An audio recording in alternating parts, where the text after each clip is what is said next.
আসসালামু আলাইকুম বন্ধুরা। এই মুহূর্তে আমি এখন অবস্থান করছি জয়পুরহাট জেলার খেতলাল থানার মধুপুকুর হাটে। তো দেখতে পাচ্ছেন আজকের কুরবানির হাট।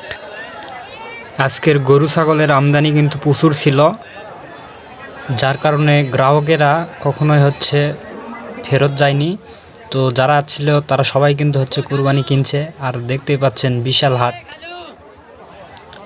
আর আজকের বাজারটা মিডিয়াম ছিল, যার কারণে সবাই কিন্তু কুরবানি কিনছে। আর সবচাইতে বড় কথা, আজকে হাটে প্রচুর বেচা কিনা হয়েছে।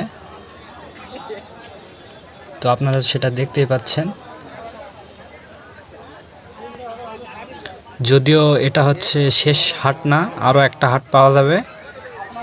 তো তারপরেও কিন্তু সেই আমদানি হয়েছে। জানি না এর পরের হাট এমন হবে কি জানি না। আজকের বাজারটা অনেক সুন্দর থাকায় যার কারণে ক্রয় বিক্রয় দাতা দুইজনের মুখেই অনেক হাসি ছিল।